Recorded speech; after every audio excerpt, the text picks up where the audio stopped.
About a day and a half has passed since the terrorist attack in Australia, where two Muslims opened fire on a Hanukkah celebration, murdering at least 15 people.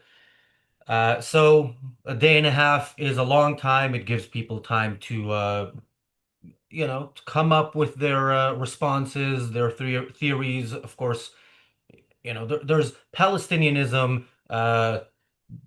Works in mysterious ways and shows itself in various different ways. So we see the full-on social media, people with, usually not using their name or picture, talking about how this is a false flag operation. We see people celebrating it. We see people part celebrating it, like saying, well, this rabbi was pro-Israel or spoke out against the massacre of Jews on October 7th, 2023, so he deserves to be a part of the massacre of Jews this time around.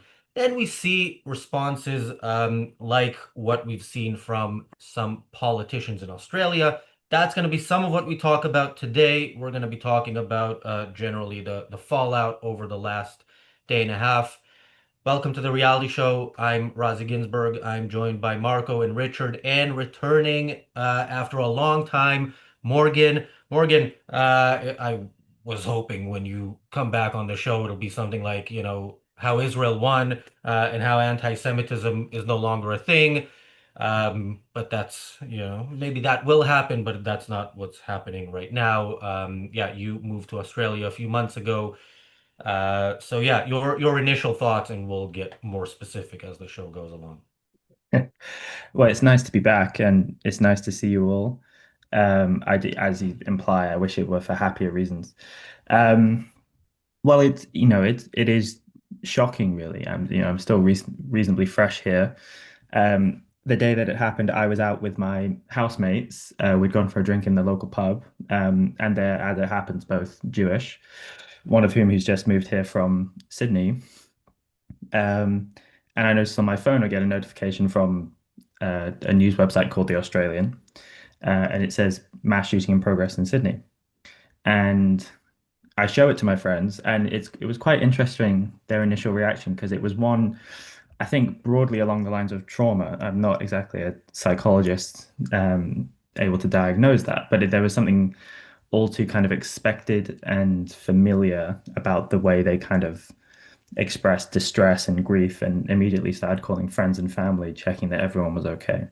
So it was sad in a significant way. And having learned more about it since, having looked at some of the photos, they're awfully reminiscent of some of the stuff that we in the last few years have seen out of the Nova Music Festival. It was very reminiscent um, in many respects. So um, for the place that I've moved to and chose to make my home, at least for this period of my life, it's a tremendously sad thing. I actually, although I haven't been to Sydney since I've come back, my father worked in Australia when I was a kid, and we did go to Sydney then. And I stayed in a hotel, which is right within, a 30-second walk of that bridge. And I used to walk across that bridge every single day when we were there. So I know the place where the shooting happened reasonably well. And it is a surreal and strange thing to imagine it's essentially a place that's a childhood memory is now a place that's kind of marked with so much sorrow. So that's how I came aware of it and sort of experienced it. It's a tremendously sad thing. My initial response to the government, maybe I'll hold off about that, but is to take a dim view. Um, but maybe I'll explain more later, and I'll let you guys talk. Yeah, we'll have a lot to say about the government, how they handled this, but how they've been handling things in general, especially since October 7th. Marco, Richard, initial thoughts? Well, I mean, my initial thoughts are that this it was no surprise, and it's horrible to say it's no surprise when it's something as hideous as this. And when you see a terrorist attack of this nature unfolding, and you see so many footage of it afterwards, of it in play, of and things happening, and people running, and all of the bits that you choose not to see by not scouring across social media. And I'm sure there's far more hideous footage on there as well, no doubt. But it's the lack of surprise, and when you put it in the context of all of the incidents that have occurred in Australia and in Sydney in particular in recent times, with daycare centres for kids being torched, with swastikas being written on synagogues, with cars being burnt and daubed with kill the Jews graffiti and that kind of thing. All of the signs were patently there.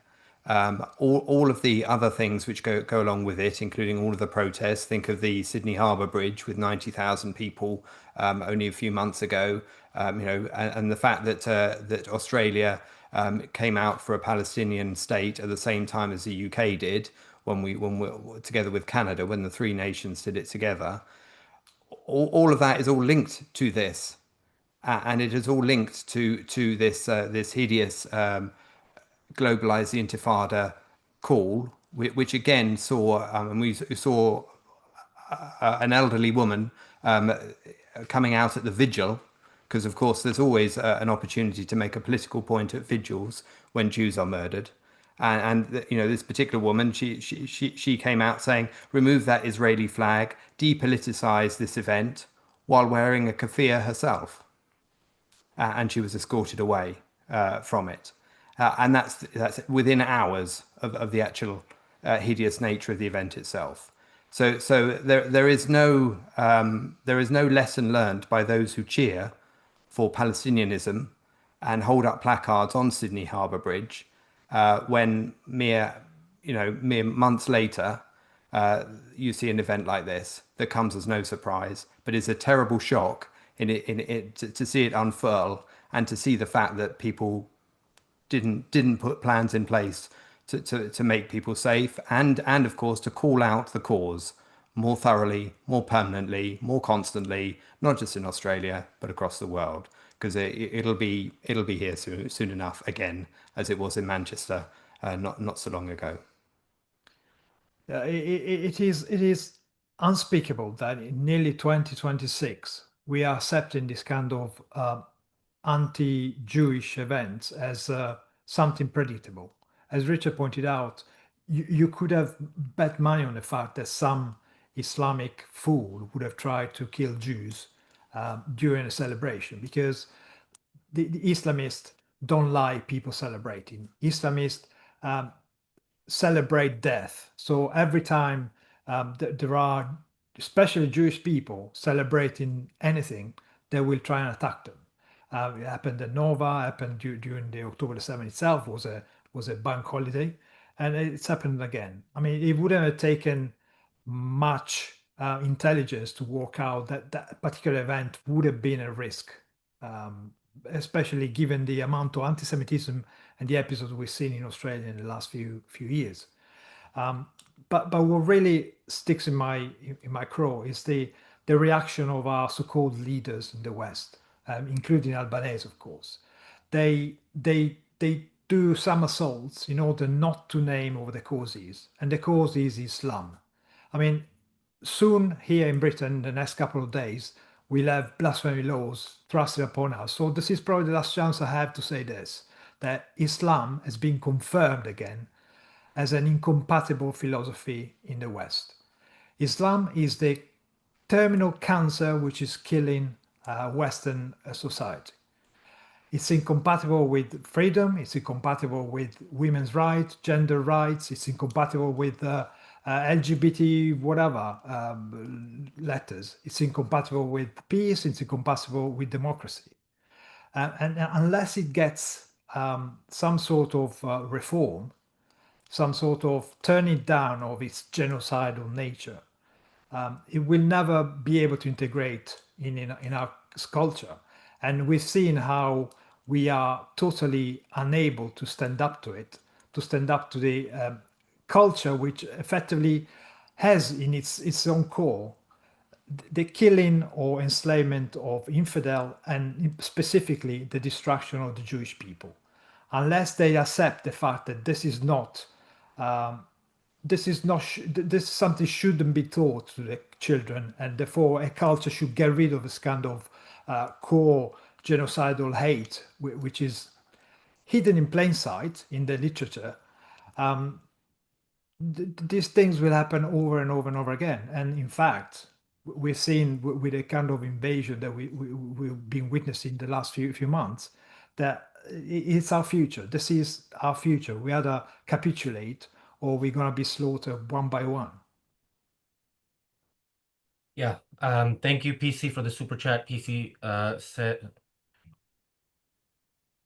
says, "Greetings, Razi. It's too horrific. I couldn't join yesterday. I was too upset over this atrocity. It's understandable." And thank you, PC, for another super chat. PC says this is what Free Palestine is. Yeah, and it's definitely, as was mentioned, what globalized the Intifada is. The Intifada is the murder of Jews for the cause of liberating Palestine, or whatever these people are pretending that their actual goal is. And globalizing it means killing Jews wherever they are, not just in the Jewish state. Thank you, Bonnie, for the super chat. And Richard, you said something about people refusing to call out the cause of this. It's not just that they're refusing to call out the cause. I mean, some of what was already said on this show would be considered, or would be accused of Islamophobia, whereas it is not an irrational fear, it is an actual identification of what the ideas are, and the fact that stuff like what we saw in Bondi Beach is the correct application of that philosophy.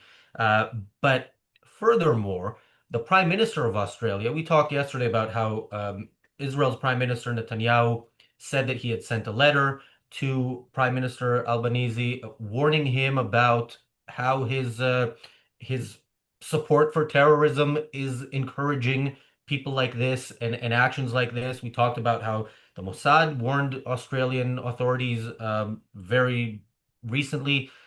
But yeah, some of the stuff we've heard so far from the Prime Minister of Australia is that he'll push for tougher gun laws after this. And another thing is that he actually responded and said, recognizing a Palestinian state has nothing to do with this attack.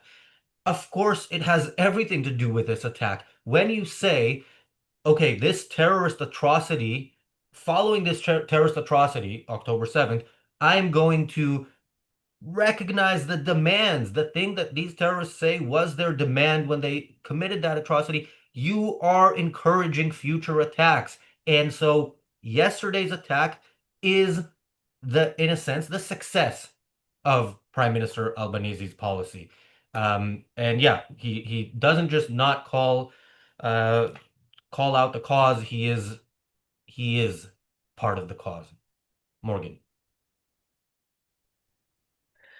I think that's right. And I think we have to take a dim view of what Albanese had to say. Now, I think it's at the same time, I think he probably wouldn't understand why there would be anything worth criticizing, really. I think if you look at what he said, from his point of view, he's probably going to think, look, this is a clear condemnation of anti-Semitism. I'm trying to bring us unity. I'm trying to do all these kind of things. So to people who are kind of coming from his perspective, he probably thinks he's done the right thing and he's done a good job. But I think, as you guys are saying, he's misidentifying some of the solutions. So, for example, wanting to restrict gun rights further, which are already pretty tough in Australia, is my understanding. It's not something I know in and out, but it doesn't seem like the first recourse or place to go to. But I think very clearly what the government has done already in the last few years to address the notable anti-Semitism there is in Australia, even if in the context of the rising anti-Semitism we've seen worldwide, Australia is a particularly notable case of it. I think we have to understand their reaction over the last 2 years has been insufficient, and they've been largely reactive rather than proactive. And I think if the government in Australia really wants to get serious about this, actually, the tone of Albanese's response to this should have been soul searching. And I think that actually would have done a lot more to assuage the fears of the Jewish community in Australia. I live not very far away from um, the Jewish community here in Melbourne. And very clearly, the feeling is that we haven't been listened to, we've been ignored. This was predictable. We saw this coming. And now it's too late to do anything about it. And this atrocity has happened. if there were a tone of soul searching and we're going to be really proactive in combating this and doing something about it, I think that would have gone a lot. That would have gone a lot longer. That would have gone a lot further. Excuse me. Um, in terms of his response, and also would have been it would have shown the right attitude. Let's put it that way.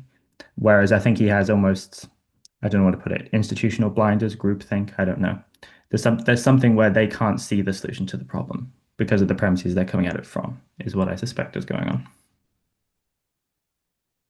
Can't see, won't see, or just that they can't see. And actually, so after the Manchester attack, and since the Manchester attack, this is something I've been repeating and repeated yesterday as well. At the time, the Prime Minister issued a statement. The Prime Minister of Britain, Keir Starmer, issued a statement that we're going to send more police to protect Jewish communities. And my response was, if you want to prevent Islamic terrorism, you send police to uh, where Islamic communities are, and specifically to places like mosques and institutions where this is being taught. We know that this is being preached in the UK because it's not because of the occasional, hidden footage, somebody secretly filming an imam. We know it because it's open. We have people in the UK like Mohammed Hijab, like Dili Hussein, saying things that if they were not saying, if they were saying the exact same things, but not as part of their religion and their specific religion, they would, the government would go after them at the very least to check if they are practicing what they preach. Again, this we know that this is being preached in our cities, and if it's being preached in our cities, it's being planned in our cities, and then it happens, and then we say, okay, we're going to send police to protect the people who we know are going to be targeted, and we know by who they're going to be targeted, but it's not politically correct to preemptively, try to stop it. So I made this point yesterday. Since then, more information has come out. So the terrorists were father and son. The son was studying in Al Murad Institute in Tehran. No, sorry, in Sydney. Yeah, he was studying this in an Islamic institution. Studying this, I don't know what exactly he was studying, but he was studying there. And we heard yesterday that he was radicalized. He came from Pakistan, but he was radicalized in Australia. Um, yeah, and look, the prime minister's response, as far as I'm concerned, is here's some political babble that essentially means I am not going to do my job because my job might be offensive to Muslims. Richard. Yeah, I think as some other facts that I've heard about these two father and son, attackers, terrorists are, and I've seen this in a number of sources, but not everywhere. Is that they recently came back after 2 months, 2 months ago from the island of Mindanao in the Philippines, which is a hotbed for Islamic terrorist training. If that is true, that would certainly fit with some of the other incidents that have occurred in Australia that have had links to Mindanao as well. But of course, it doesn't matter which particular GPS coordinates associated with. It's the ideology that counts. It doesn't matter whether it's Tehran, it doesn't matter whether it comes from Australia itself, and it doesn't matter whether it comes from the Philippines. It is the ideology that is inflaming this, and it's the ideology in action that is taking place here. I mean, there are about 150,000 Jews in Australia, a country of 27 million, and a third of them live in Sydney. A third of the Jews live in Sydney. Now, and that's why there's been such a prevalence of those attacks within Sydney, some of which I mentioned earlier. Others include things like, the arson attack on a kosher restaurant, for example, in Sydney. Clearly, it literally aimed at anyone who's Jewish. And that's, yeah, it's disgusting. And frankly, when you talk about you bring up Keir Starmer, our leader here, who is obviously doing the other form of what goes on at the moment. What goes on at the moment is clearly a mixture of deflection, distraction, evasion, and trying to avoid anything other than the essential issue when talking about the incident, when talking about this terrorist attack. And of course, we've had Keir Starmer doing a performative in the window of number 10, lighting of menorah candles, with his wife to show that he's on the side of the Jews. This is the same Keir Starmer, of course, who takes money from the likes of Dale Vince, for example, the certified wanker who is wrong on just about everything.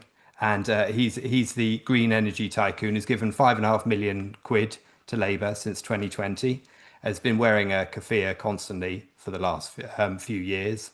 And he wrote mere hours after this attack on I think it was X, but it might have been one of its equivalents that the lefties like to use, but probably X. He wrote this anyway. He said, following what Netanyahu had said to Albanese, he wrote, quote, this is Dale Vince, Netanyahu wants anti-Semitism to be a thing. It validates him. He acts to make it so. That's the likes of the kind of person that Keir Starmer and the Labour Party are taking money from. And that's the ideology that they are supporting so long as they hang on to that money. And so long as they continue to take it and fund it, use it to fund things like the blasphemy laws that Marco mentioned. The Islamophobia law was supposed to come in or supposed to be announced by the government today.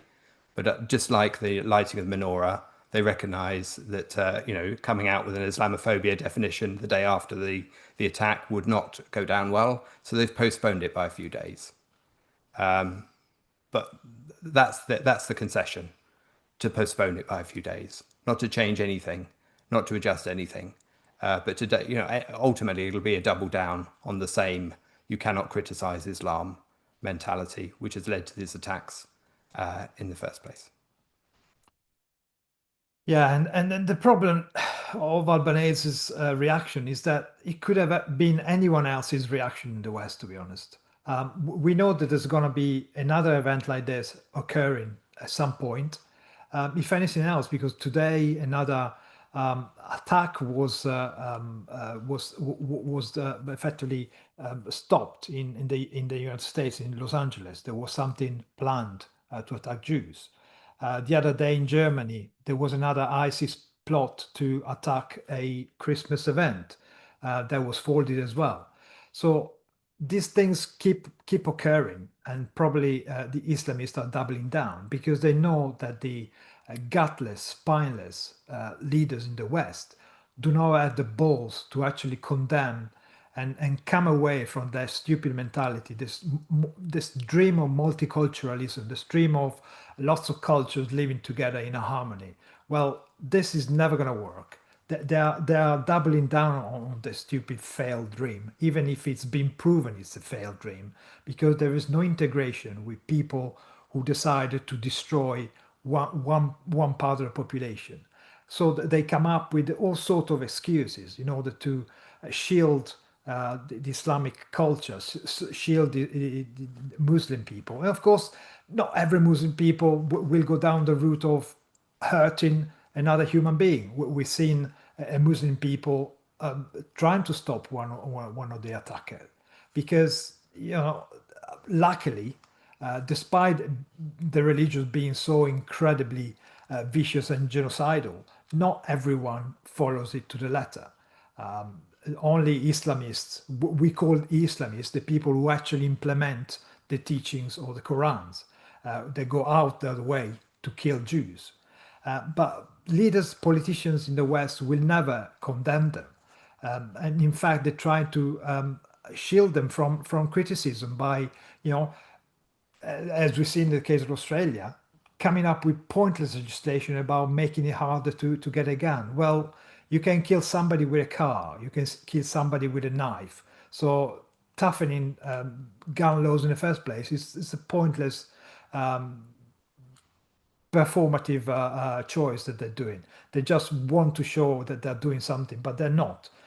Because if you really want to do something, you would make sure that your population will stop behaving, and as Razi pointed out, especially teaching this kind of hate in the West, because we've got mosques and madras and Islamic schools and all this kind of stuff funded by us, funded by everyone in the West, and politicized and funded also by Iran, who also sends training in order to undermine our culture, undermine our lives. And in a way, it's we should just listen to what the Islamists say. I mean, Hamas leaders told us after October the 7th they would try and do it over and over and over again. It doesn't mean that they're going to do it in Israel, but it means that they're going to do it. They're going to try and kill as many Jews as they can. Not necessarily Israel, but as we've seen, they're exporting intifada with the help of the useful leaders. And this is exactly what children are chanting. They are calling for more and more action against the Jews. They perhaps don't realize, perhaps most of them do, most of them must understand what they're saying. But this is the direct consequence of the policies of protecting one side of the population against the rest. It's a massive failure of our policy, of our politician to protect, to do the basic job, which is protect every citizen in the countries. Thank you, Mary-Aline, for the super chat. Mary-Aline says, push for tougher gun laws. That's much worse than useless. An example of the anti-conceptual mentality. Thank you. Thank you all for your commentary and analysis. Thank you. Yeah, I don't know. I don't know. I don't know how something like this even passes verbally. I mean, just without criticism. What do you think those father and son were sitting around planning this attack, but then going, hang on, how tough are the gun laws and how bad a violation of the law is it for us to carry the guns while we're planning mass murder? No, anybody who's planning a murder does not care about the fact that the law forbids them from carrying a gun. The people who do care are people who might carry a gun if it doesn't mean breaking the law. It might prevent or stop an attack like this sooner. But again, bottom line is it's not that going the other way and liberating gun laws would prevent this. It's that action ahead of time, recognizing that people probably mean what they say, and then checking to what extent they're acting on it, that will prevent future attacks. Thank you, Paula Zeus, for the super chat. So I want to see a clip of, we talked about this yesterday, about the chief of police in New South Wales speaking yesterday after the attack, and here's some of what he had to say. This is a time for calm. Retribution or acts against any part of any community will not be accepted. We will have a significant policing presence. This is a time for the community to come together. This is a time that police will take action to make sure the community feels safe. This is not what we expect in New South Wales, these types of actions. What we saw yesterday is abhorrent. We have taken firm action. We are keen to make sure the community now heals. What a despicable piece of shit. I don't know how to respond to something like that. I mean, this guy sees mass murder done in the name of Islam as it is done in the name of Islam often and increasingly often and against Jews. And he talks about retribution.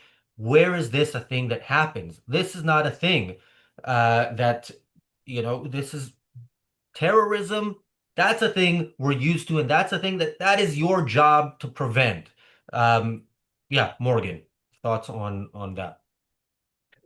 I think prevention is exactly where the government response needs to be more proactive. When I say that what's wrong is they've been too reactive.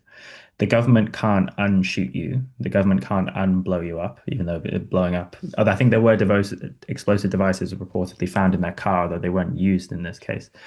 The government can't undo any of that.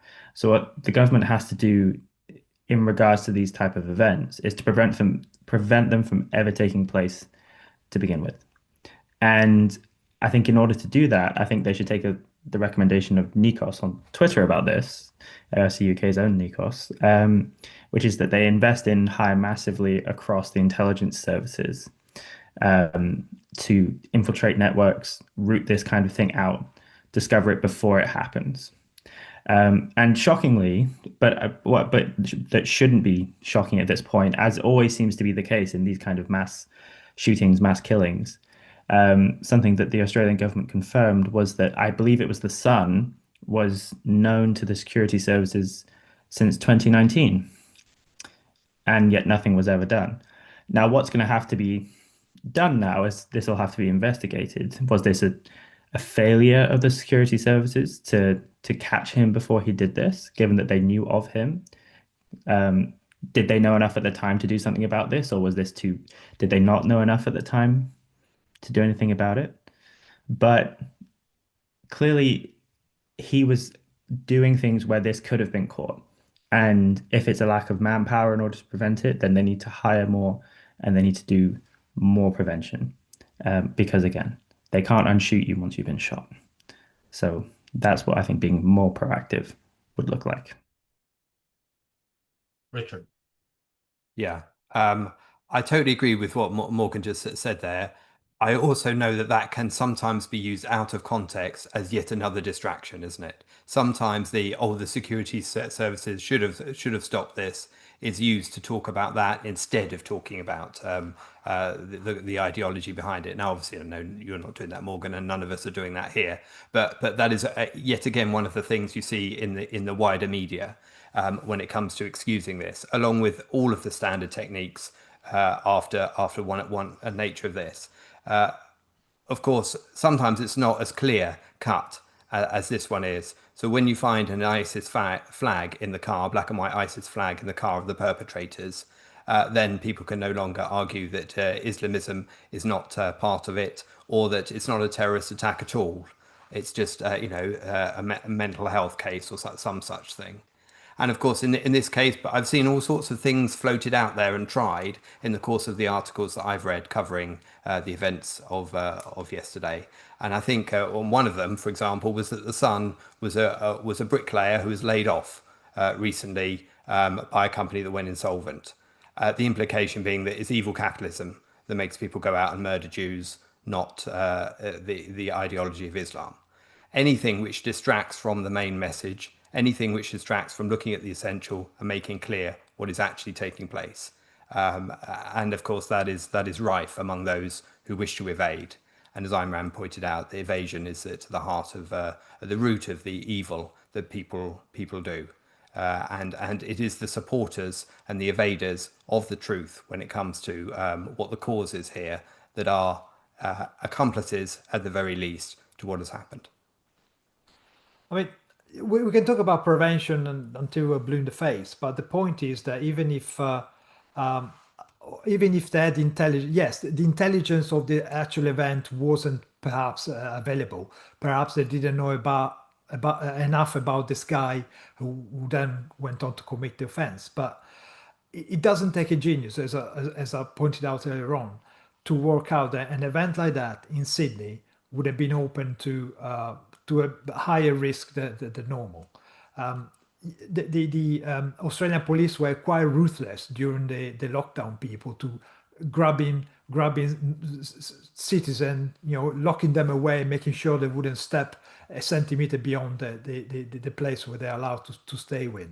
So they can do this kind of stuff, but they choose not to do it when the Muslims are involved. When Islam is involved, the West just buckles at the idea of having to deal with it. Why? Well, we've seen the response after nearly a quarter of a century ago, the attacks of 9/11.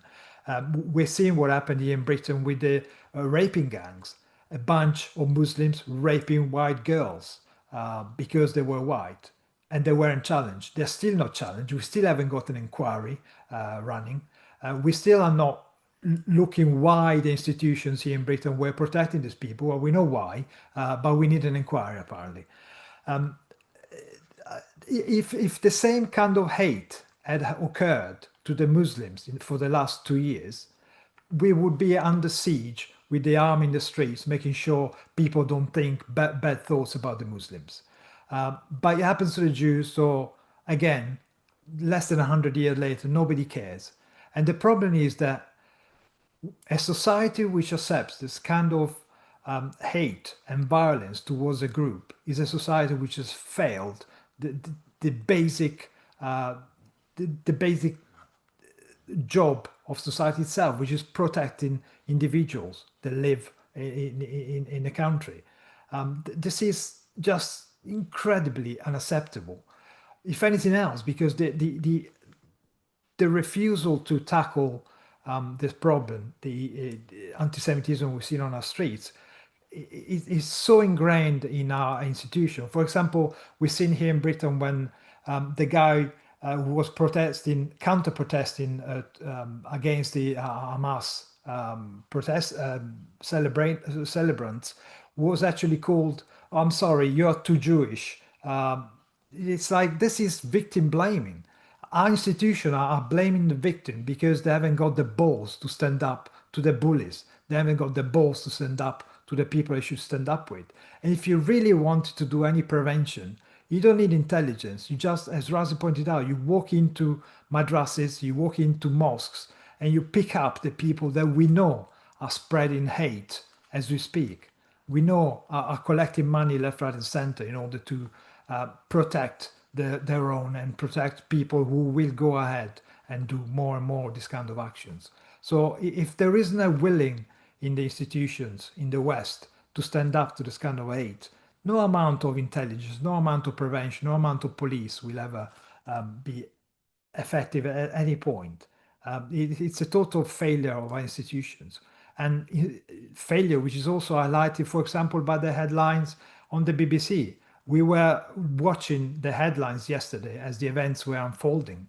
At the point when the pictures of the offenders, of the killers, were already available on every other website, the BBC still refused to point out in the headlines that Jews were under attack. They refused to mention, until an hour later, they refused to mention that people celebrate Hanukkah were being shot at. And this is the kind of hate, the kind of underlying hate that we tolerate. And we only tolerate it, again, because it's against the Jews. If it were the other way around, you would have the Met Police right now at the door knocking at if you just thought something bad about them. And this is just not acceptable. Yeah, Prime Minister Albanese also initially in his first statement didn't mention that this was an attack on Jews. I don't know if he has mentioned he has mentioned it since, but I don't know if he has mentioned anywhere that this was done by Muslims. I doubt it, but if he did, well done. It's not enough, but it's a start. Ideology asks, Razi, why are we discussing anything other than mass remigration? Well, we discussed that in the past, but now we're discussing other despicable ideas. The thing is, these people do this because of ideas, because of their philosophy, not because of, the amount of melanin in their skin. And yeah, you're not gonna reduce Islamic terrorism in the UK by kicking Marco and me out of the country. That's not how you do it. You look into the people who are doing this, who are saying they are doing this, and or saying they support doing this, and then you arrest them. If you legally can, you deport them. If not, they just go to prison and never see the light of day. Yeah, Vered says, why did they let it go on for 20 minutes? That is a fantastic question. I don't think any of us here have the answer. But we are joined by Jonathan. Jonathan, I have some questions for you in a bit, but first I want to show this video of some Australian politicians, including a pro-Palestinian, like somebody who's been actively pro-Palestinian, coming to basically the vigil and showing their condolences and being met appropriately, let's say. Blood on your hands, Tony Burke! Shame, Tony Burke, shame! Shame on you! We're hearing some shouting in the background on Tony Burke, so it looks like Tony Burke might have just turned up. Is that right? Chris Kenny's here. Do we think Tony Burke has just turned up and he is being heckled pan the camera, that's at okay the too. scene of the memorial? Yes. Yes. So he's just walking out now. So everyone is yelling, "Shame on you, Tony Burke." He has just paid his respects and now he's leaving, and he got heckled and yelled at as he left. Yeah, Tony extraordinary where we Burke. saw also, There I you mean, go. This is the reaction, because this is incredible anger towards the Home Affairs Minister, you know, who has secretly said he wouldn't block the return of ISIS brides, who has been so divisive, who hasn't taken action on anti-Semitism, and this is the result. This is the reaction he gets as he comes to pay his respects. He is heckled. Was that it, Daniel? Because there was another one who was there. If you can get that clip, we can watch it later because I think it's an important one. Jonathan, you visited Australia a couple of times in the past year or two. You've met with some Jewish community leaders there. What are your initial thoughts and comments on what happened, what's going on? Well, thank you, Razi. I was horrified. I woke up in the morning to this, watching these videos of the shooting. I couldn't believe it. First and foremost, and as an Israeli, unfortunately, I have seen videos of this kind, but in Bondi Beach, um, I was really affected by that mentally. Actually, it was very hard for me to see that. This is a place that has served a source of inspiration for me. I've been there many times to Bondi Beach. It's one of the most beautiful places in the world, in one of the most beautiful cities in the world, Sydney. So it's really horrible to see that happening there. Um, I was not surprised, of course, as I'm sure you guys as well have, that this is happening. Australia has been a disaster. This government, this Albanese, has just been a complete disaster on all fronts for Australia, but particularly for the Australian Jews. We've seen the many other attacks happening in Australia leading up to this. Some might remember the synagogue fire in Melbourne last year. And there were many, you walk around Sydney, you see Palestinian flags, you see graffitis soliciting, advocating for the genocide of Jews. That's just the reality that the Jewish community in Australia has unfortunately had to go through, and Israelis and every decent human being has had to see these horrible sights. And we see what happened, what this leads to, what this propagates. We also remember now. I'm reminded of the day after October 7th in Sydney Opera House, there was this disgusting protest celebrating the murders of October 7th. So it was all there. Unfortunately, the police, the whatever the name is for the Australian Shin Bet, they did not take it seriously. They did not take security of their Jewish population seriously. It is a betrayal. It is a betrayal of this country and its citizens. Now, you need to understand the Australian Jewish community is one of the most contributing communities to Australia out of all, and Australia is a country of migrants. There are many migrant populations. The Jews of Australia have been contributing enormously for the development of Australia. They've been loyal to Australia. They are successful business people. They are very wealthy. They are very entrepreneurial. They bring a lot of business, a lot of good for Australia. And Australia has shown that it doesn't stand with them. It kind of stands with those who came to destroy Australia, shockingly and unfortunately. So it's very upsetting. And I've met some of the Australian Jewish community, and it's very sad. I was in the homes of one of the community leaders. He has to have a guard at his door when he does events. He has to have a very specific guest list if he's doing events. Because sometimes we went in an event in his house, me and Nikos, and he told us that he was targeted, he was attacked, he's had shots at his house because he's standing for Israel and for the Jewish community. So it's really, really tough. It's really tough. And maybe, hopefully, finally, the Jews of Australia will realize that they should come to Israel. Morgan, yeah, Jonathan says they didn't take it seriously. The authorities, yeah, they didn't take it seriously when people were chanting "Gas the Jews" a day after October 7th. They don't take it seriously when over 2,000 anti-Semitic incidents happen within a year.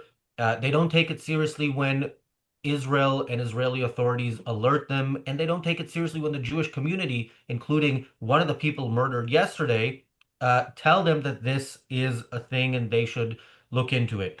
And at least from the statements I've seen and what we've read so far, Morgan, I don't think they're going to take it seriously after this.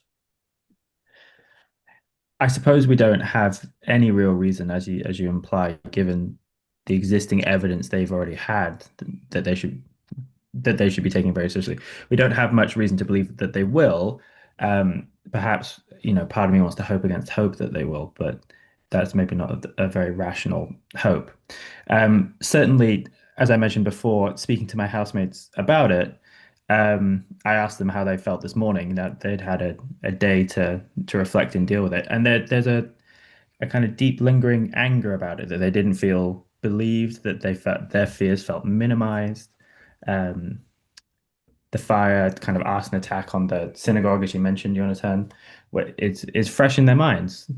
None of this goes away. As to whether they'll be listened to now, presumably in a kind of lip servicey kind of way, they will. There'll be statements by the government. There'll perhaps be some things which will be tightened up, but unless they can recognize really at a core level what motivates people to do this kind of thing, and really take that seriously. And as I say, adopt a kind of soul searching attitude that what they've done so far has been woefully insufficient because it hasn't stopped this from happening. Um, then they won't do enough. That's certainly true. Um, I wish it were otherwise, but that seems to be the case.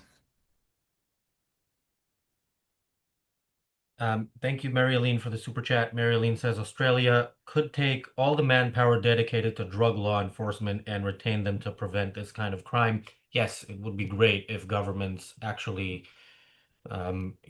used the resources to protect individuals rather than to violate their rights. And thank you, Marilyn, for another super chat. Marilyn says, certain words weren't allowed in my last super chat. That is part of how it goes. You can always text me what you want to say in a super chat if it doesn't go through. PC, thank you for the super chat. PC says, alert, something's happened in LA now. Saw a news flash. So I looked. I haven't seen anything yet, but yeah, let us know if you know anything else, and um, we'll say what we know. I do want to. So Daniel, we have that clip of the other politician, the pro-Palestinian politician who showed up, and I don't know. I found this pretty disturbing just listening to her and everything about it, the tone of voice, the facial expressions. But let's look at it. Heckled. You have been Shame on you. Shame on you. You're a disgrace. Where there have been calls for intifada and death to the IDF. How does this lead to anything else other than the terror attack that we saw here last night? We are here today to give respect.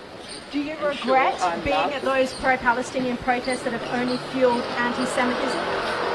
Today is about heart and humanity for those who have lost their loved ones, for those who have been injured by this. Are you surprised? You can't possibly be surprised that your actions have been among those that have led to this. Would you like to apologise to the Jewish community? I am here to provide support for the Jewish community and everyone else. Would you like to apologise? Who has suffered what has happened here yesterday.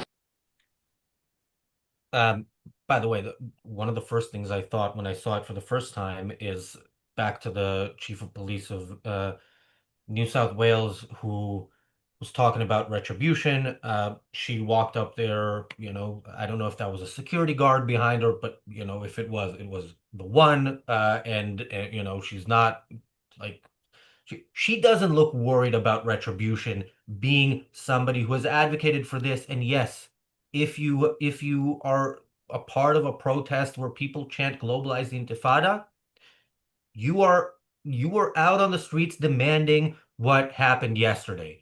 There's no two ways about it. And yeah, Bonnie said here she couldn't even look up. I also wondered about that whole, keeping her eyes closed, supposedly, as a show of empathy or something. I don't buy it. And I think this is, I don't know. I just found it very, very despicable and uneasy to watch. Richard. Yeah, no, absolutely. I mean, she's got her eyes shut so she can keep those abstract words like heart and humanity and remember what she's read on a Hallmark card um, as her words of condolence. When it's anything but, isn't it, in the fuller context of what she supported and what she said, as it is with so many politicians in so many parts of the world. You only saw the what people would say in the few days after October the 7th and how quickly they would change their message even before that year ended, let alone in subsequent times.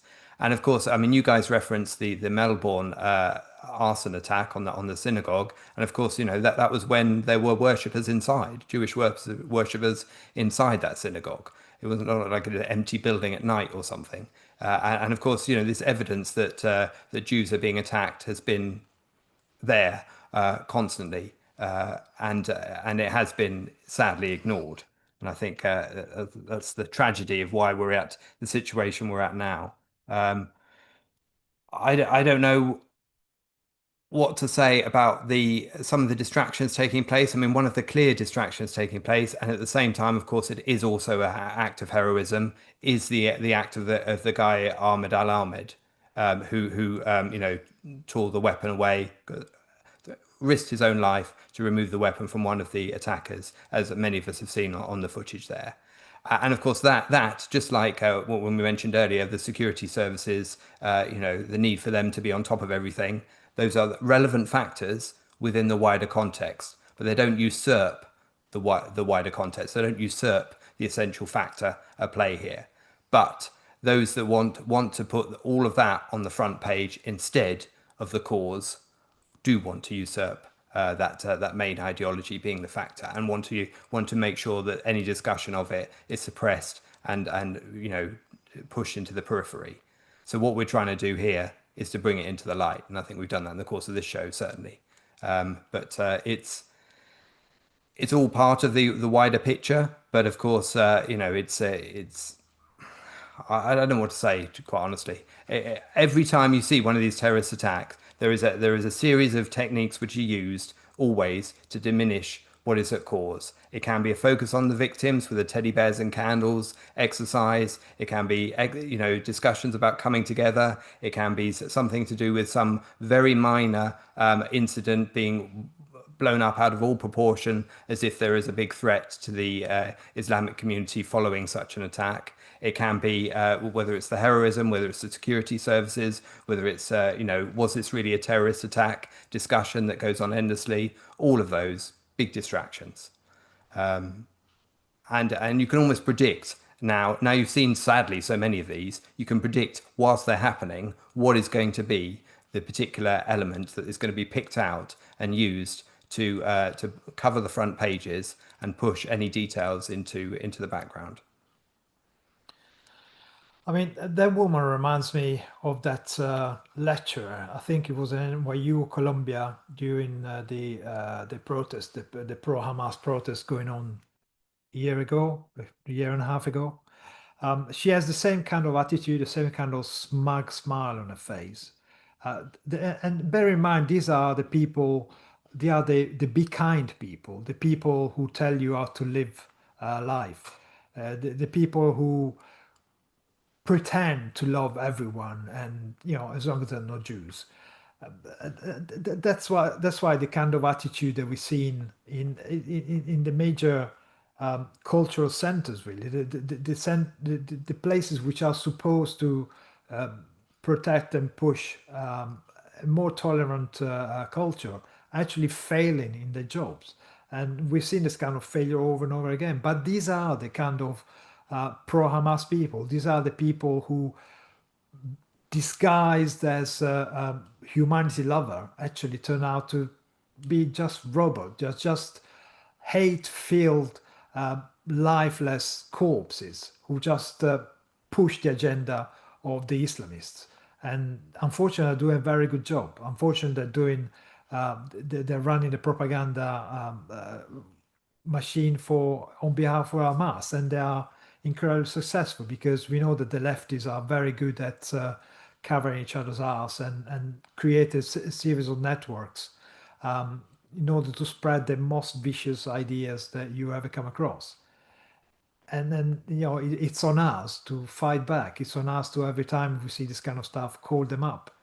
But people prefer to look away because, standing up to somebody else that might be nasty to you is too difficult. Well, no, we shouldn't accept this. Did you mean the professor who, while being arrested, was shouting, "I'm a professor"? No, no, there was another one. I think he might have been in, I can't remember. I've used her face in a few clips on the Brief Objective because she was such a smug face. The face of somebody who knows I can say and do whatever I want because nobody will ever touch me. I'm on the right tribe. That kind of attitude. If I find it, I'll send it to I was them. hoping we'd have an excuse to show that clip. Even on a bad news day, we should have a little bit of fun. Mary Aline says that what she was trying to say, what she said, this type of crime was Muslim terrorism, and YouTube didn't allow that. I wonder if you said Jewish terrorism, what it would do. But anyway, we don't need to test that. Thank you, Jonathan, for the super chat. Jonathan asks, also a very good question. Wouldn't a new textbook of Americanism make a great holiday gift? It is available on Amazon. It is available in Hebrew as well. So yeah, I don't know why the English one is bigger than the Hebrew one, but they're both equally good. So make sure you get your copy time for Christmas. Yeah, the point. And yeah, we do hear a lot about Ahmed Ahmed, who took the gun from the terrorist in what was definitely a heroic act. It's a Muslim name. Was he a Muslim? Was he a Christian? There's conflicting reports. In either case, he's a hero. But the idea that this is, that means that this is Islam. No, the killers were Muslims from a Muslim country, sponsored likely by a Muslim country. And wherever you see terrorism, it is almost always by Muslims. And by the way, the terrorism against Jews is now something that's, some people are adopting even when they're not Muslims. But yeah, if you want to, as Richard said, if you want the whole context, you need to provide all that information. Okay, somebody who is a Muslim perhaps fought and took down somebody who was doing something we are more used to Muslims murdering Jews than saving Jews from other Muslims murdering Jews. Let's keep that in mind. Morgan. I maybe don't have a huge amount to add, but I will say just on the chap who disarmed one of the shooters. This maybe just sounds a bit generic, but it's a remarkable piece of footage, which is perhaps why it's dominated so much of the coverage of this, because I think for many of us, even people who would consider themselves to be brave, if shooting starts breaking out when you're in certainly an environment where you're not going to expect it, but you probably even an environment where maybe you would, your instinct would be to run away. And it is quite a remarkable thing that this man, resisted that instinct to run away, that immediate kind of feeling of fear, hid behind the car, got this guy into a headlock and managed to wrestle the gun off him. And apparently it was shot many times whilst doing so. I don't know, perhaps by that guy or by the one on the bridge. But it is truly remarkable. So, there are small beacons of light in this, even if I feel if to some extent his actions are being blown up to avoid some difficult conversations in the wake of this, perhaps. Yeah, Jonathan, I don't know how much you check social media or specifically X. I do it a bit too much, but yeah, between the people saying it's a false flag and people saying it was a good thing and people saying, well, it was good that they killed the rabbi because he spoke out against massacring Jews, so he deserves to be massacred, but maybe the child shouldn't have been murdered or so on. Yeah, where within all that do you put the media attention specifically on the hero and specifically the hero's supposed religion? Well, what can you expect? The name Ahmed and Ahmed is certainly a remarkable name in this context. As you've all said, the man is a hero, absolutely, clear and cut. We should celebrate his actions. It is, I don't know if it's in our place to investigate whether or not he's religious, or the way in which he goes about his life. That is irrelevant. What is relevant is his heroic action that saved lives, and he should be celebrated and thankful. Um, this whole talk, from what I've seen, and I didn't look. I try really hard not to look at X. I don't think it's good for mental health. First of all, the talk of the police chief about retribution, I found it really sickening that that is what you have to say after such a major screw up under your watch. He's worried about retribution. Retribution of whom? And against who? The Jews against the Muslims, as if that's something that has happened ever in history in Australia. That is insane, and he should have frankly quit. Like he's responsible for this. He is the police chief. Where was the police? It was wasn't it 10 minutes until they showed up at the scene? 10 minutes takes for a police car to show up in Bondi. I don't believe that. It's worse than that because the police was there. It took something like 10 minutes until backup came and the cops who were there did nothing. So yeah, just so you understand, Bondi is Sydney. It is in the city. It's a majorly populated area, very majorly touristic area. There are lots of people there. How is it possible that police took so long to respond? On that alone, he should have nothing to say and frankly quit. Find something he's doing better because that man is a disgrace. Alongside with the rest of this government, frankly, this I want to emphasize this, that Australia has some serious problems. The universities in Australia are equally bad as in America, if not worse. They are extremely woke. And on the other side, they're also very religious. If you are not woke, then they take Christianity very seriously. So what you get on the right in Australia is something very similar to MAGA. They really like the whole MAGA movement, and they're quite similar to them, frankly. So it's all quite bad, the political situation in Australia, and there have been some very positive responses to that, very strong responses, like what you've shown from Sky News Australia. It's a good news channel overall. It's rather pro freedom, pro. You have a lot of pro free market, pro Israel people there. So it's not as bad as I would say in other countries, but it's so mixed. It's so mixed. It requires some very serious work. From my experience, speaking to Australian students, I was shocked how religious they are. You speak to a 20-year-old, good-looking blonde guy, you wouldn't expect him to start talking about God and all that stuff. I was very surprised by that. That's a separate issue, but there's something they need to work on, and I think this is also a result. All this emphasis on retribution and keeping the calm relates to the matter of Islamophobia.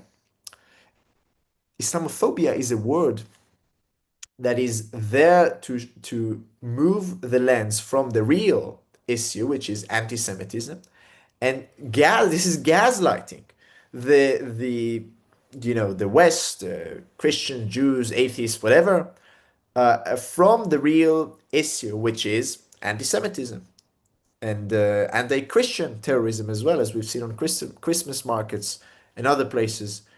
And that has influence. You show how it influences the thinking of the police chief, because they think they probably have an internal priority that one of the most important thing for them to protect against is Islamophobia.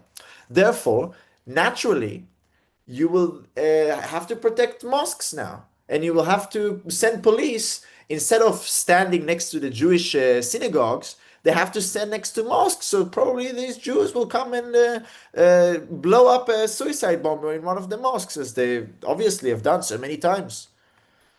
So the whole situation in the country is really bad. It's really disastrous. Like what they've tried also with the voice referendum. There's so much going wrong in Australia right now. And if they don't wake up now, and if the Jews now don't wake up and understand that the floor is lava, then they I don't know even what to say, Razi. It's like walking on the to the trains to the concentration camps without understanding what's going on. You have all the marks. You need to wake up. You need to understand what's going on and leave, because no, they are not going to be for you in Australia. They've proven that. Do you want to risk your life with it, Australian Jews? Do you really want to risk your children's life, your own life, for this Labour government or whatever crazy right-wing government will replace it?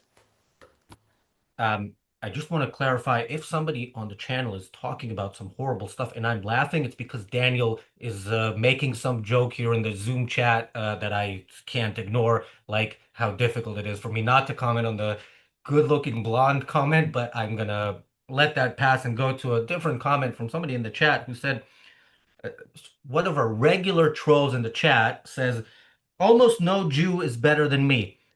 Which is probably true if you mean better than you at spending 90 minutes every single day trolling us, and yeah, that being your entire life. So that's probably true. Yeah, the point Jonathan was making, like I remember last year we were in Berlin for Christmas and we went to some restaurant, and across the street I see an armed police officer, and I sort of Google to see what it is on Google Maps. And of course, it's a synagogue. And later that day, we saw another synagogue with armed police around it. So yeah, where there are Jews, there are cops in the West, because there are, people who say that all they want out of life is to murder Jews, and some of them don't just say it but act on it. So there's no doubt that a Jewish celebration with thousands of people had cops there, which makes this whole situation even worse. They were there, they didn't act. Their boss now is talking about how really the people who agree with the perpetrators are the people we should defend, rather than people who might be murdered in the next attack that is inspired by this ideology and by Australia's official policy of being at the very least apologetic towards such attacks. Yeah, Richard. Yeah, I mean, it reminds me a little bit of airport security, to be honest, when the performative checks carried out on grannies going through in order to balance out the checks against those people who really look like they might be set to cause havoc in an airport or on a plane. But of course, these days, even grannies are supporters of terrorism, as we've seen at so many of the protests anyway. So maybe that point is moot now anyway.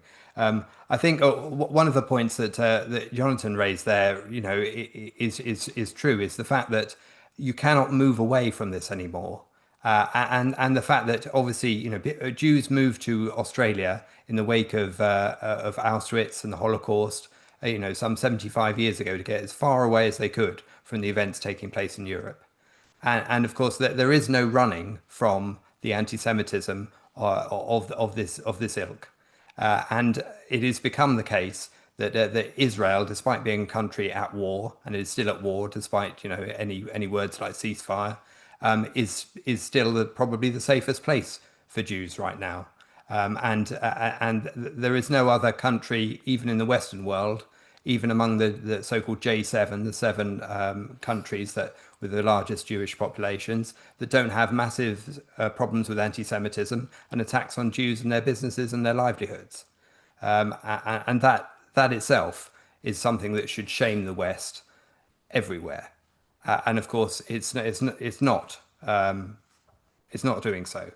And of course, taken together with the fact that countries that purport to be places of freedom And Australia always had a reputation as being somewhere where you could be free, and where you had the opportunity to live your life and do your thing in an outback kind of wild way, however you wanted to. And yet it's the same country that saw the, as Marco mentioned I think earlier, the kind of lockdown suppression, which was at the upper end of the restrictions for Western countries, and those COVID years blew apart a lot of the pretense at freedom that many countries profess to have around the world.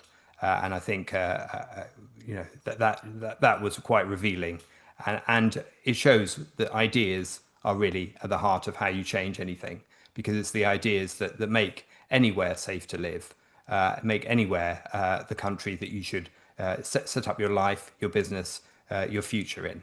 And of course, at the moment, those ideas are the best ideas are in short supply across the world, and only philosophies like the philosophy of objectivism can foster those kind of ideas, which would lead to the kind of freedom which would prevent things like lockdown, which would ensure that anti-Semitism is not allowed to foster in the manner that it has.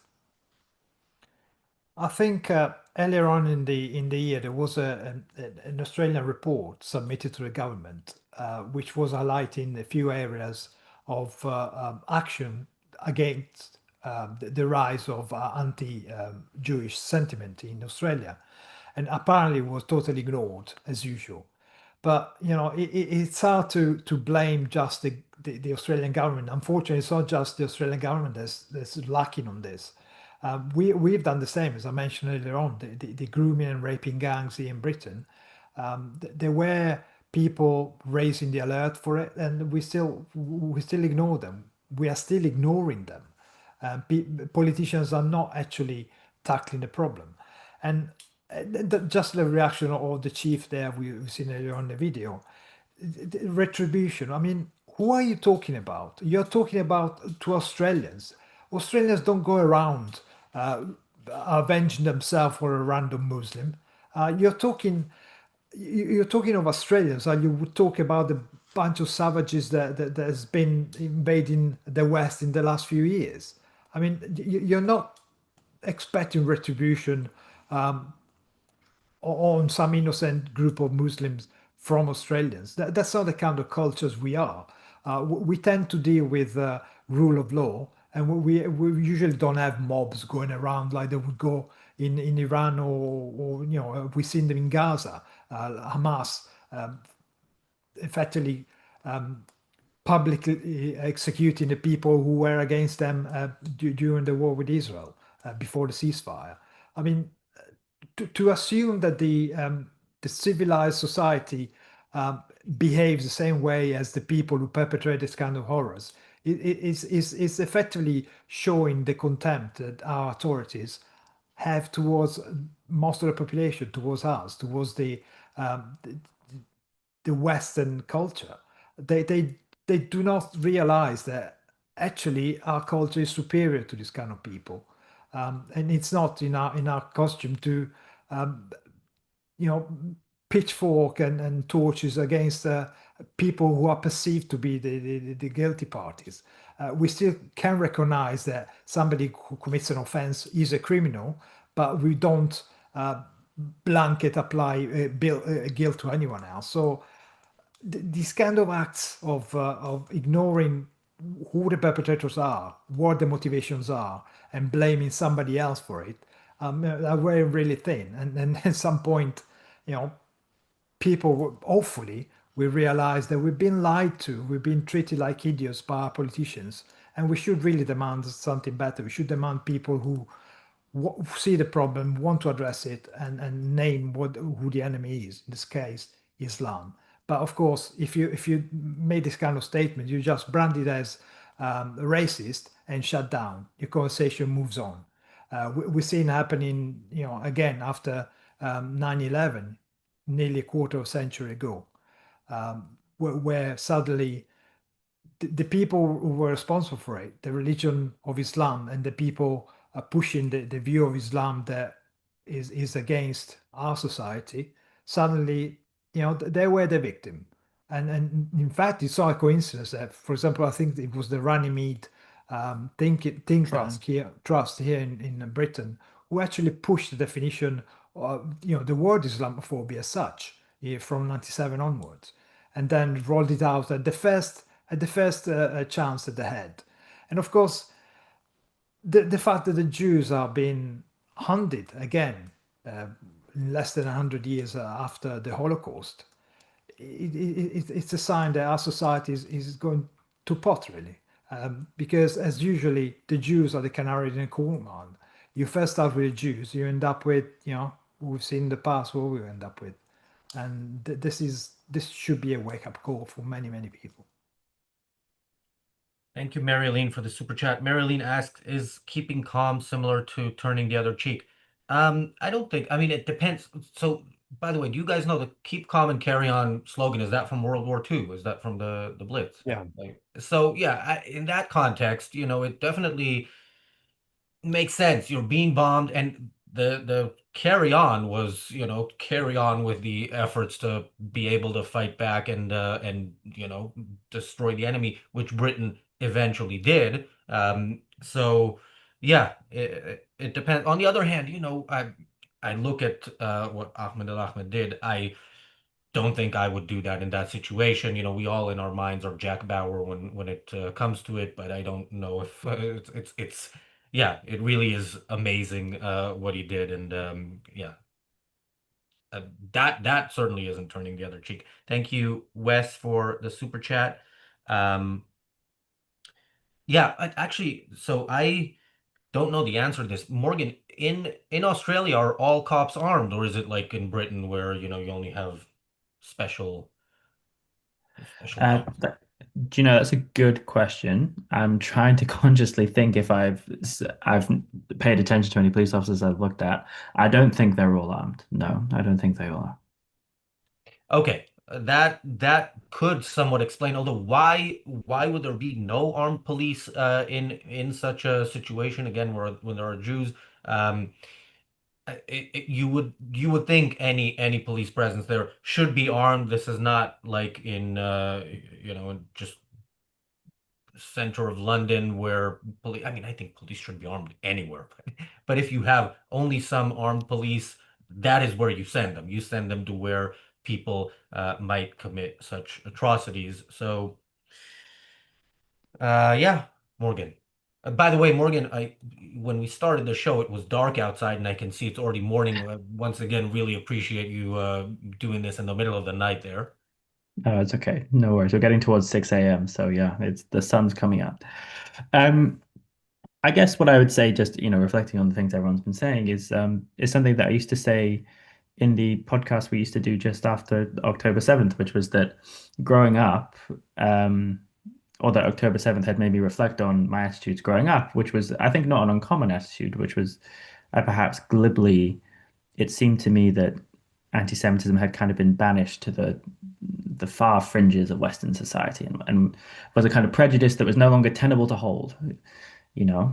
Um, and what we've learned over the last 2 years is that it's very tenable for lots of people, or that even people who aren't consciously holding anti-Semitic beliefs can downplay it, evade it, as that lady in the video seemed to be even just physically looking down. But that the people in charge won't fully address this head on and take it really seriously. And everyone, as you said, Razi, that everyone assumes in a situation like that, there'd be Jack Bauer. Everyone assumes if they were in alive during the 1940s, they would be hiding Anne Frank in their attic, or that they would be Nicholas Winton, saving the children. Um, we're not in quite as dire circumstances as that yet, but the people in charge right now do have the test before them if they want to take it up. But how are you going to react when the Jews in your country are telling you we don't feel safe? You're not listening to us. How do you take it? And I think so far across the Western world, we can only say that they've failed. I mean, this kind of event is reminiscent of the events that caused Herzl to write the Jewish state in the first place. And what a shock it is that we're in an era of history where that is true again. Anyway. Ideology earlier commented to say that what he meant about re-immigration, however it's pronounced, is specifically for Muslims. I So when I hear that term, it is really from the worst human beings in this country. And by the way, I would not kick out every Muslim out of this country. That's not how this is going to work. You know, if you actually need to know about a specific individual that they're doing something, the fact that somebody self-identifies as a Muslim, that's not sufficient. But if you actually, I do think we should look into Muslim communities, all of them, and then figure out who is fully practicing Islam and who isn't, and the former should be dealt with one way or another. Jonathan. I'm sorry, can you do the next one, please? Now I have something. Yes. Richard? Yeah, well, I just wanted to refer to in passing there. You mentioned the "Keep calm and carry on" slogan from the Blitz, and just as an aside, what a reflection that has become of the culture today. The fact that it's put on cushions and mugs, but is effectively takes the form of a stoic mantra rather than what it was originally, and is now, a call to inaction, a call to apathy, a call to just suck up the politics of the day, not argue against it, but just to knuckle down under whatever politics you've got, and never argue for change or argue for a different form. And that's a sad reflection of how you move from a blitz spirit to an oppressed society, voluntarily oppressed by its own inability to stand up.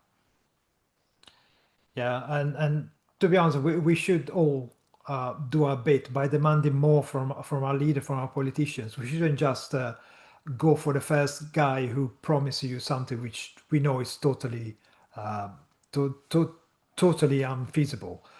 We should start demanding that the politicians that present themselves to have some kind of ideals behind. We should start going back to having politicians with principles, uh, which we can agree or not with them, but at least you know where you stand, and we cannot carry on with to go back to the theme, with this kind of assumption that politicians are there for our good. Well, no. I mean, politicians should be there to deal with a few issues, but ultimately protect the rights of every single individual in the country. They're not doing this right now. They're pitching groups against groups, and clearly they have a favorite group that comes on top, and a least favorite group, which seem to be hunted wherever they go, on the planet, really. So we can't do much, perhaps, but we can demand for something better, and certainly we can stand up to every kind of stupid idea that we hear nowadays, and there are many of them. And frankly, objectivism is the only way that will allow you to see things clearly, to understand things clearly, to be able to stand up to this kind of fascism that's coming from the back door. Just because they're clad in red flags, it doesn't mean they're not fascists. Jonathan? Yeah, I think this as you've said, this application of keep calm and carry on here is absolutely preposterous. That means evasion. Let's just evade. Don't deal with the problems and evade, and maybe you'll be lucky to get alive, get out of this alive. What is this nonsense? What is this degenerate nonsense?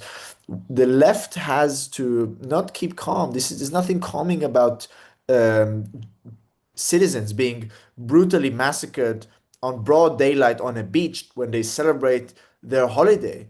There's nothing that you should be calm about this. You should be outraged. You should do whatever is necessary and respond with overwhelming force to the powers that perpetrate this. And I wouldn't be surprised if there are foreign elements involved, as there have been in with Iran in Australia.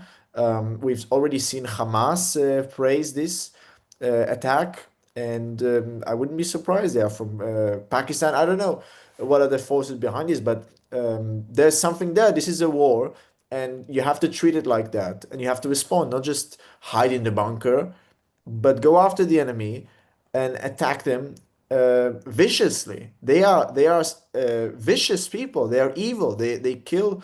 They murdered a girl in broad daylight. That this is not something you can be calm about. You will be insane to be calm about this. You should be outraged. The Australian people should be out, and I know they're very nice and calm and chill people, but this is not cool. This is not what Australia stands for. Australia stands for kangaroos and koalas and surfing and nice positive things. A lot of sun, dangerous UV radiation. That's what Australia stands for. And you should be more proud of these things and not stand for terrorism. That's not what Australia is about. Thank you, Apollo Zeus, for the super chat. Apollo Zeus says, "Don't look back in anger." Mantra after Manchester Arena attack. Yeah, remember we do have those attacks here, and we also have the approach of what we should really be concerned about is Islamophobia and revenge and all that, and not the actual root um, of the problem. Look, the conversation is where it is, from politicians to the media, to social media, and we are doing what we can to move that conversation in a better direction. If you would like for our view to be closer to the mainstream, I think we have a long way to go before we get to the mainstream. But yeah, supporting our work, liking this show, sharing it, commenting, that all helps.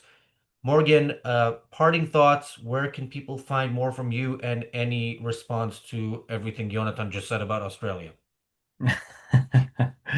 I mean, you can still find me on Twitter at Morgan Carter 98. I can't remember the last time I tweeted, but you can still find me there. I mean, I agree with Jonathan. I mean, I came here for the dangerous UV rays and the opportunity. I didn't come for the anti-Semites. So I hope that Australia can learn from this and take a better future and take this seriously. I have to say, I'm not holding my breath, but um, we live in hope for these things, I guess, even if it's naive. Richard, Marco, parting thoughts, and where can people find more from you? Yeah, as parting thoughts, I just add to your, the look back in anger comment. The Je suis Charlie is my way of holding that in my mind. That same attitude. I noticed nobody said after October the 7th even Je suis juif or I am Jewish. That was even at that point not something that people were prepared to do in support of the Jews. But yeah, the evasion there is clear. And I think some of the words that Netanyahu said, and we often say what Netanyahu is good with words and not with actions, but nevertheless, he was talking about Albanese and the likes of Albanese and talking how they'd replaced weakness with weakness and appeasement with appeasement. And I think that hit the nail on the head. That appeasement of the kind of people calling for, a Palestinian state or calling for the annihilation of Israel by one slogan or another has what led to these horrendous attacks on Bondi Beach. And the chain is not a very long one. It's not difficult to spot, but it has been evaded to the nth degree by the likes of Albanese. Or Albanese. Where can people find the stuff we've done? You can certainly check out the Briefly Objective with lots of short clips taken from conversations on this channel in the past. The link's in the description below, so do go and check it out, please. Marco, parting thoughts? Well, yeah, I mean, it's a terrible event. And how many times have we sat here talking about terrible events? However, it we can only remind people that terrible events come from terrible ideas. And the only way of stopping terrible event is to stop, combat, and challenge the terrible ideas out there. It seems crazy if you're not familiar with the idea, but people are motivated by a philosophy they accept. In this case, a religion, hate dressed as a religion. a political movement which is covering the arse of the various Islamic Republic of Iran and Hamas, Hezbollah, all these kind of people want to destroy the Jewish state and the Jewish people. So if you fight for the right ideal, if you fight for the protection of the individual right, you automatically fight off this kind of hate that comes from these savages who don't really know what life is. They celebrate death. We celebrate life because we know that life is good. A good life can be achieved, and a peaceful state could be achieved if we all understand that it's the life of every single individual that matters, not the group, not the state. And we should really understand that and build a better life for ourselves. Jonathan, I didn't go to you yet with parting thoughts, did I? No, no. Five people is like, It's a bit much, my isn't it? crow epistemology is less than a crow. So, Jonathan, parting thoughts, and where can people find you? Yes. Thank you, Razi. Yeah, it's as you've all said, this is a really, really upsetting event. This is a place that's very close to me. Anybody who hasn't been to Sydney, go see Sydney as long as we can, as long as it's there's still Sydney left. Even now, with their ridiculous laws on like nightlife, for example, this downtown is deserted after 10 p.m. more or less. That's what Labour is doing to Sydney and to other cities in Australia. They are just wastelands at night. And where is the city where it's actually incredibly vibrant and happy and exciting? It's Tel Aviv. And it has beaches without sharks at all. So do come to Tel Aviv and do enjoy Sydney while you can, but come to Tel Aviv for a better future, where you will hopefully not be attacked in broad daylight on the beach. You will just be attacked from the air, possibly, which is much safer. So you can follow me on Substack at philosophyinineedit.com. The link should hopefully be in the description. Thank you very much. And watch this space for a future debate between Jonathan and me. Should Jews move to Israel? You can guess who's going to be on which side. One of our regular trolls in the chat just said something like 15 people a day die in Gaza. First of all, I don't think that math, if assuming you get your numbers from Hamas, that doesn't sound correct, but I'll calculate it later. Yeah, the Palestinians are still fighting the war that they started on October 7th. So clearly the number of people who have died in Gaza, whatever it is too low. But yeah, Marco, you were talking about how we are, we very often, unfortunately, talk about horrible things on this channel, and I very much expect that this will continue to happen. And you also said, very well said, terrible, terrible events come from terrible ideas. We are also trying to show the positive, and I think doing it successfully, at least did a couple months ago, and will in 10 months again when the Irreplaceable Spark Conference 2 takes place October 17th, 18th in Austin, Texas. Tickets are available now at early bird prices. We will be announcing many speakers soon.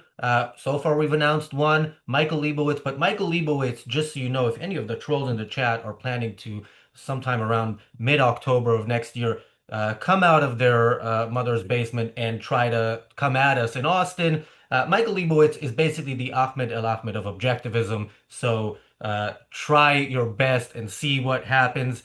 Thanks, guys. Thanks, everybody, for watching. We'll see you back here tomorrow with the Daily Objective and the reality show. Thank you. Bye, guys.